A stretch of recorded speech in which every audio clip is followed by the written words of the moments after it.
Escaping the June heat into the safety of air conditioning, a group of white and orange uniforms scattered among the crowd of civilians.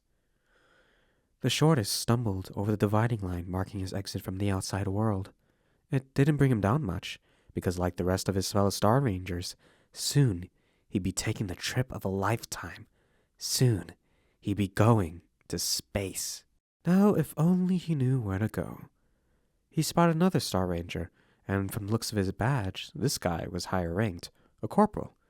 "Excuse me, sir, can you direct me to the Celestian boarding area?" "Head straight and make a left at the—" "Wait, you said you were going to the Celestion units?" Yes, sir."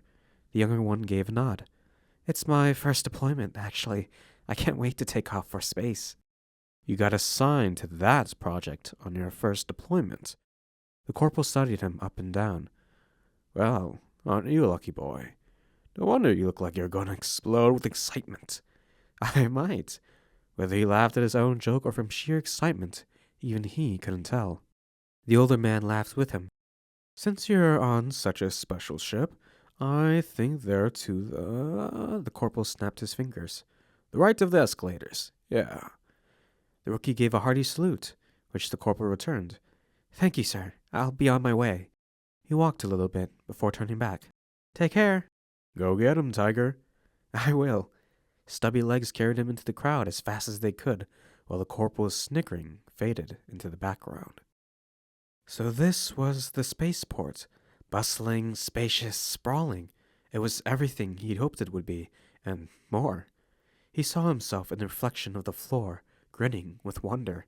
Despite the crowd, a lofty ceiling made him feel as though he had all the space in the world. So much, he could get lost in it. He did, until bumping into someone. "Whoops, sorry." The passerby gave him a scowl. Before continuing left of the escalator, he had quite the scar on his face. As he neared his destination, enormous windows came into view, showcasing the runaway under the clear blue sky. He beelined directly for them. Precious inches of space were the only thing separating his face from the glass, and he almost dropped his duffel bags in awe of the state-of-the-art spacecraft. Today, he would board one. Today, his wildest dreams would come true. He checked his phone. His ship was scheduled to take off in 30 minutes. Judging by the lack of uniforms, no other Star Rangers sat in the waiting area. Strange. He must have been the first to show up. Punctuality was sure to make a good impression with his captain, so he sat down and celebrated making it here so early. A monitor nearby played an informational video about Earth's one and only moon colony, Lunaria, the city of dreams. Though so far away, he felt like it lay within his grasp for the first time. What choice did he have but to be captivated by it? "Are you heading to your first deployment?" The girl a few seats over might as well have appeared from thin air.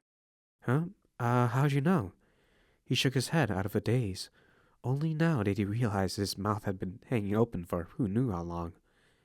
"You seemed pretty enthralled by that video for a Star Ranger." "Oh, yeah. Some nights I spent so long looking at the dome through my telescope, I'd dream about it." He sighed. "Even now, I can almost breathe that artificial air."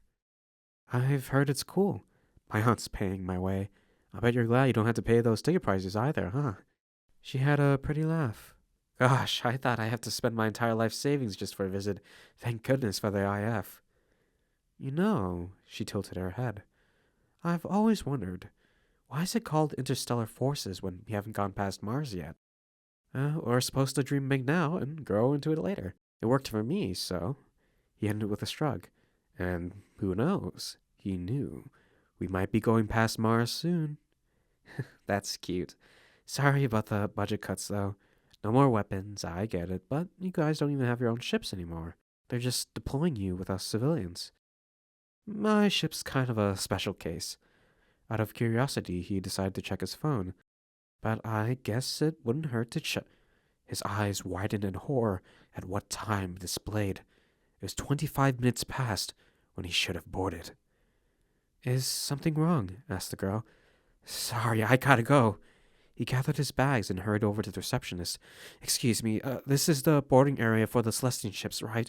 Maybe everyone else was just late. I was supposed to be boarding a ship 25 minutes ago. Oh, no, sir. Are you with the interstellar forces? All military spacecraft are located on the opposite end. The receptionist motioned directly behind him. Thank you so much. He shook the receptionist's hands vigorously. Seriously, my career is in your hands. Oh, and yours too. He sped past the girl. Have a nice trip. Bye. The stocky Star Ranger ran toward his new destination, stumbling and nearly dropping his bags along the way. Did the others leave without him?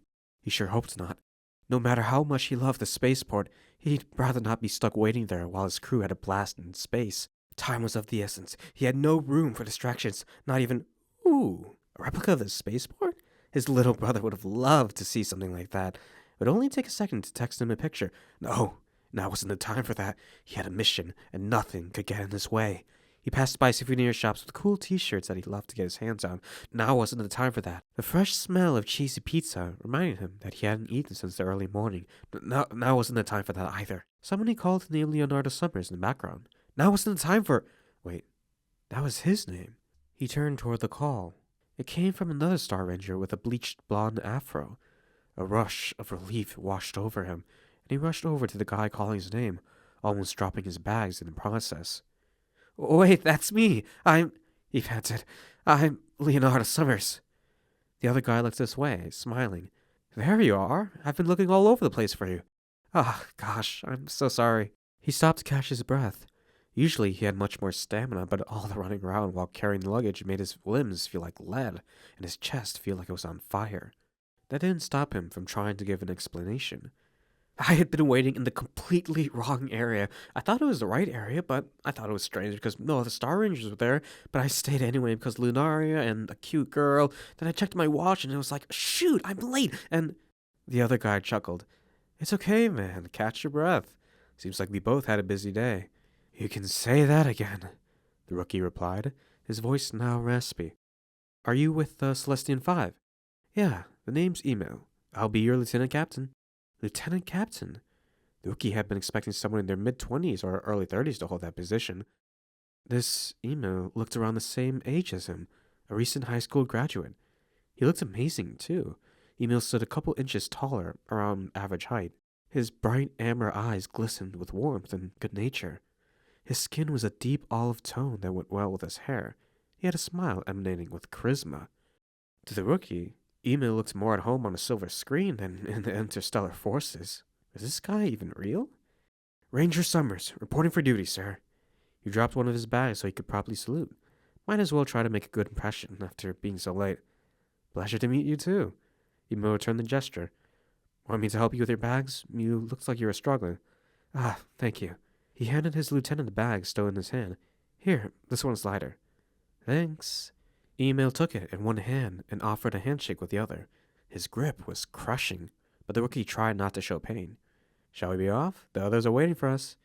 I've been ready my whole life. Reinvigorated, the rookie picked up his other bag with newfound energy and a smile to match. You've got a lot of spirit, Leonardo. Email shared his energy. I think I'm gonna like you. He winked.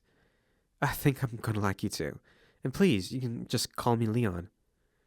The two walked to the other end of the spaceport, the crowd thinning as they went. By the time they got to their boarding area, it was just the two of them and a receptionist.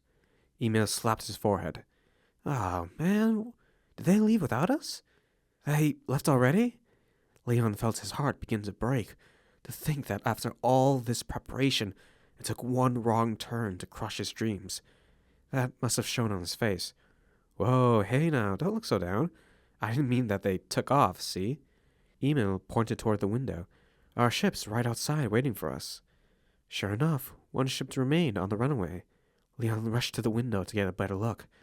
There it was, a sleek silver behemoth, sporting golden wings and a curved window at the front. Its shape was reminiscent of an airplane, but much rounder. From the top, it resembled a star. That's our ship? Yep. Emil now stood at his side. I know it's kind of small, but it's incredible. Leon's eyes opened as wide as they could, taking in every little detail. I can't wait to get inside. You won't have to wait much longer then. Emil smiled, already walking toward the boarding tunnel. Follow me. Leon followed him through and down some stairs into the wide open runway. He felt a slight breeze on his skin, the last time he might ever do so before going into space. It's so beautiful. Leon felt as if he might start crying as they approached the ship. He had to keep his cool, at least in front of Emil. Well, how'd you think so? Me and the captain spent a couple of days sprucing things up. Emil averted his eyes with a smile. Mostly him, though. Finally, they found themselves standing underneath the ship. Ahead of them was a room begging for Leon to enter, but all he could do was stand in place, staring. Emil bowed and gracefully rolled out an arm toward the room. This is the loading deck, where we load things and people. Leon didn't budge. Emil nudged him along. Come on, don't be shy. Leon did as he told. He now stood inside the Celestian 5. I'm here. I'm standing in a real, actual spaceship. He tapped the floor with his foot a few times to make sure it was real. A large mirror on the wall reflected his joy from a distance. We are. A smile arriving Leon spread to Emil's face, revealing a chipped tooth. Is this your first time on one? It is. He rubbed his hands together. Well, aren't you in for a treat? I hate to rush you, but we can't keep the others waiting for too long. You're right. Though Leon could have stayed in this room forever, he didn't want to hold up the others. Emil handed him his other bag. Just throw your bags wherever, and let's head upstairs, okay? Yes, sir. Leon placed his bags by a group of luggage. Those must belong to his crewmates. He couldn't wait to meet them all. You don't have to call me that. Emil waved his words away. Save the formalities for when we're on the captain, he winked. He allowed Leon to take the spiral staircase ahead of him. A door near the top caught the latter's attention. What's that room? Oh, that's the incinerator. We'll use that to burn our trash, and I think it'll help fuel the ship. The captain knows more about that kind of stuff. Cool. He bumped his head on the ceiling. Oops, be careful. Press that button on the panel up above you. When he did so, a circular door slid open, allowing him to enter the next room. Yeah, now we're going places. Go places they did. They finished climbing the stairs to see another set of stairs. There's a lot of spiral staircases in the ship, huh? Leon noticed. Tell me about it. Emil joined him and climbed the next set. I can't tell you how many times I tripped over these. You? Leon couldn't imagine him missing a step, let alone tripping over anything. You seem so, I don't know if this is the right word, but stylish? Graceful? Yeah, graceful is the word I'm looking for. Me? Graceful? Incredulous laughter could be heard from behind. You seem that way to me. Honestly, you're just a cool guy in general. Oh, wow, thanks. I try. Emil sounded somewhat touched. You're a cool guy too. Really? Leon couldn't believe his ears. This would be the best thing to happen to him all day if he weren't going to space. I never really thought of myself as cool. Come on, your enthusiasm is pretty cool. My enthusiasm?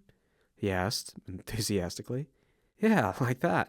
I feel pumped up just talking to you. He felt like floating up the rest of the stairs. Oh, watch out for the ceiling. Leon stopped just in time to avoid bumping his head again. He saw another panel and disc-shaped door above him. Do I just press this?